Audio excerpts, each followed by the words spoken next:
I feel like unless the government actually says, like, we have to close shops, guys, nobody's gonna do it. Nobody's taking it seriously. Unless the government actually steps up and says, like, hey, we should close, nobody's gonna do anything. Nobody's gonna take shit seriously.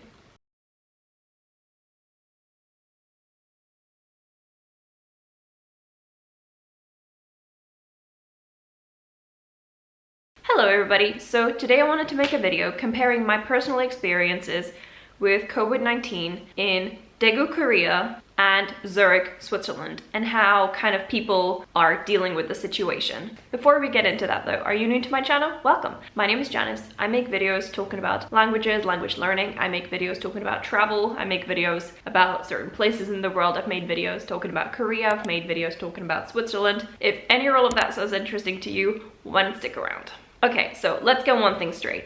I spent the last 10-ish months in South Korea. That means when the COVID virus was at its peak in South Korea, I was there. How it affected people, I saw how it affected shops, and I wanted to make a little comparison how people in Daegu were dealing with the situation versus people in Zurich dealing with COVID-19.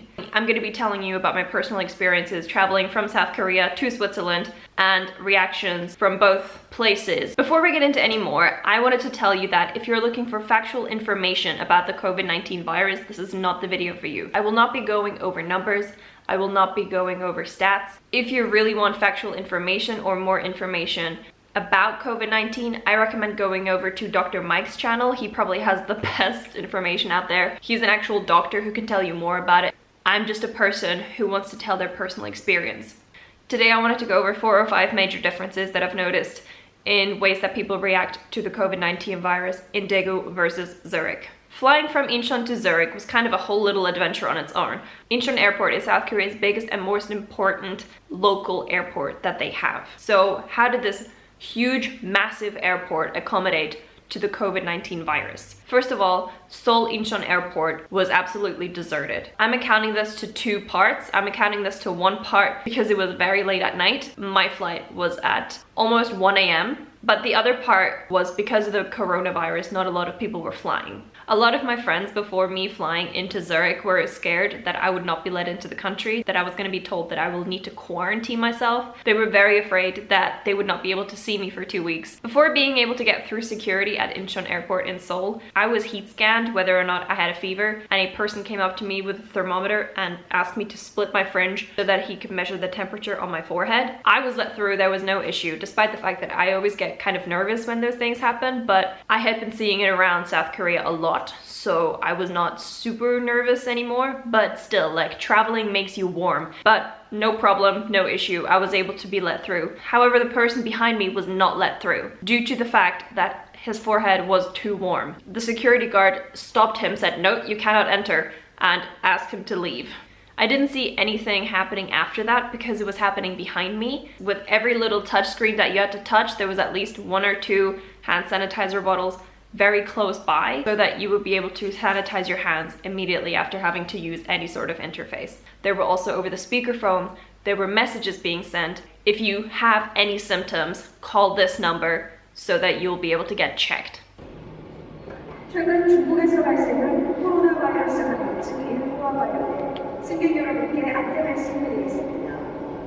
마스크 소유국제 긴급수급 조정 조치에 따라 마스크 해외 반출은 자가사는 모종에를 통해 30대까지 휴대하여 내 탑승 등의 경우에만 허용됩니다. Another thing that I noticed was every single person at the airport was wearing a mask. Every single person. A lot of people were also wearing gloves, whether that be in the security department or whether it was just people who were at the helping desk. My flight was from Incheon to Amsterdam, Amsterdam to Zurich. The flight from Seoul to Amsterdam, every single person was wearing a mask. The stewardesses were wearing masks. A lot of them were also wearing gloves, which I find very understandable, like totally okay with me. The flight was also very empty, so whereas a normal flight from or to South Korea will have practically no seats open, I had an entire row of 3 seats to myself, which was nice. I was able to sleep for 5 or 7 hours. That was definitely pleasant, but it was also a very kind of weird and eerie feeling because you knew that those seats were supposed to be taken by people. After arriving in Amsterdam, I had to go through another little security immigration check to go to the next gate to be able to fly to Zurich. And at the security immigration check, all they did was look at me. One guy said to the next guy, oh, she's French. And when I handed them my Swiss passport, they were like, oh, she's not French. Nobody said anything about Corona. Nobody said anything about quarantine. Nobody did any thermometer checks. In fact, there were no checks at all. Nothing happened. I thought it was very strange how like nonchalant everybody was.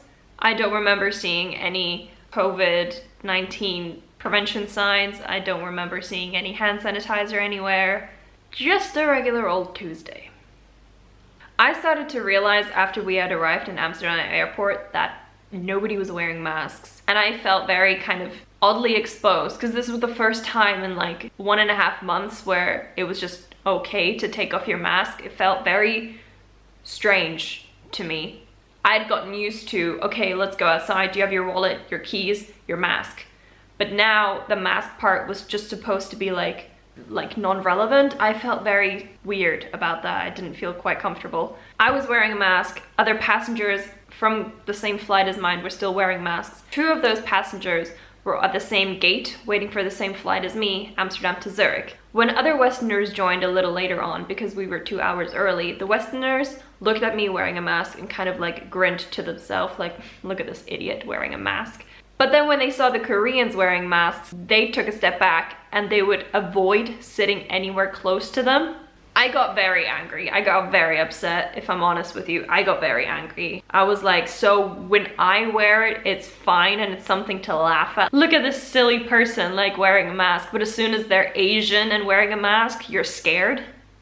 They saw Koreans wearing masks sitting at the same gate that they had to go to, and they immediately decided, oh, that's not worth risking my life for. Like, I don't know what it feels like. I don't. I'm a white person talking about racism towards Asian people. Somebody like getting spat on in the street, or people actually beating people up because they are Asian, which has happened in Europe, and I find it absolutely fucking terrible and horrendous. I don't know what it is like. I did not know how to react to the situation, and in hindsight, I feel terrible. Yeah, no, ultimately, I don't know how I should have reacted in the situation, but I was just flabbergasted that people would avoid sitting next to people because of an ethnicity. I don't know how I should have reacted.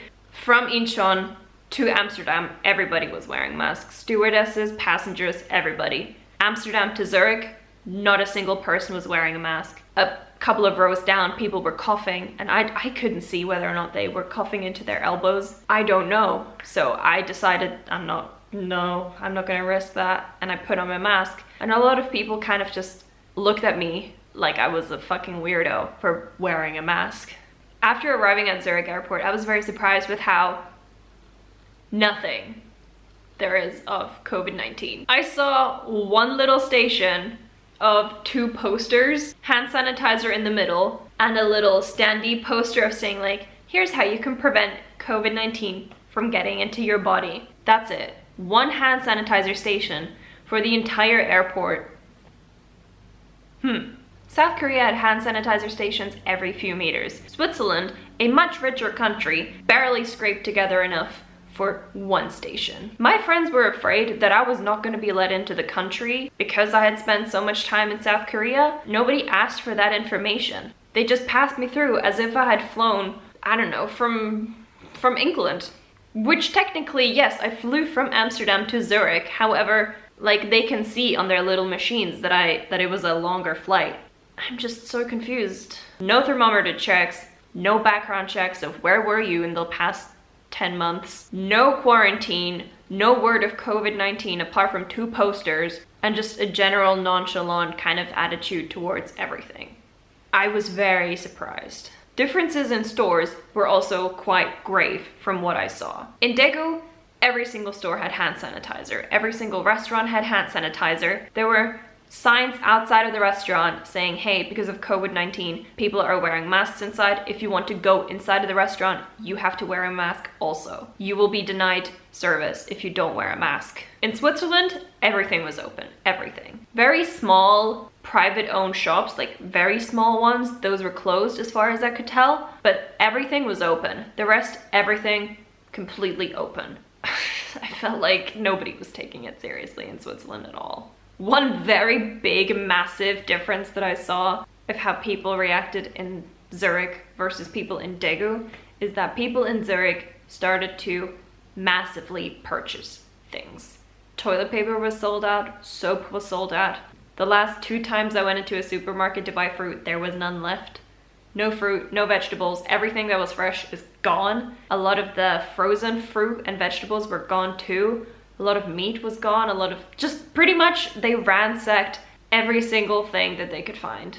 In my mind, it would make sense if people did all of these huge purchases and then actually quarantined themselves and stayed at home. But I still see so many people outside. I'm so I'm confused. How did that work? The closest to that happened in Daegu would be that a lot of hand sanitizer was sold out and protective face masks were sold out.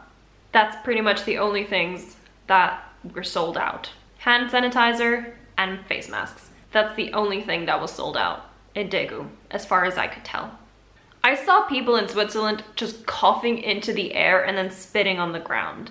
I thought I was like getting pranked, to be honest. I was like, where are the cameras? This is ridiculous.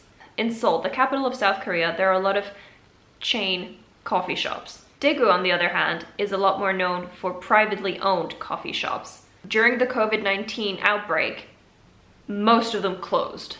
Maybe they had select few days open in the week, but those would change very drastically. If you didn't follow them on Instagram, you would not be able to get updated on whether or not they are open that day or not. In Switzerland, from what I could tell, very tiny cafes were closed that were privately owned. However, the rest were open. I was thoroughly confused. So many shops were still open in Switzerland that I felt like nothing was happening. There was no change. From normal business to COVID-19 business, nothing was changed. It felt like a slap in the face. What is happening? I felt so like stupid. And also in a weird way, I felt less safe in Switzerland than I did in South Korea. Like how is it that this rich ass country is so focused on money and making money that despite the fact that there's a pandemic, that nobody is taking any preventive measurements? What is happening? I can hear it from my friends. Everybody who can do home office, their boss still says, well, we'd rather you don't do home office. We'll give you a little bottle of hand sanitizer though. That's not adequate, my dudes. Daegu, at the height of the outbreak, there were no people in sight. You could go downtown Saturday and there was nobody around. Nobody was out. I saw a total of like 50 people out. On a Saturday afternoon, I saw a whole of 50 people out in Daegu. In Zurich, seemingly everybody was out. Nobody gave a shit. And I was so flabbergasted with like, why are you all out? I'm out because I have to be out, because I have to buy this little part, but then I'm going home. Why are you guys out? It left me speechless, to be quite frank. It left me completely speechless. When it comes to preventive measures, South Korea was on top of it. There were hand sanitizers everywhere. There were signs in front of the stores saying if you're not wearing a mask, you will not be allowed into the establishment. They had banners draped across busy streets warning about COVID-19. They had announcers announcing things in trains and in train stations saying that if you're displaying any symptoms, call the following number. They were on top of it. However, I feel like Switzerland just kind of decided, it's not that big of a deal. In Zurich train station, they have these 4 displays that are kind of set up in a cube form so that you can see advertisements on all sides. Every now and then, they will display a COVID-19 warning message. After displaying the warning message for COVID-19 for maybe 10, 15, maybe less seconds, it is immediately replaced by an ad about perfume, by an ad for a sports brand.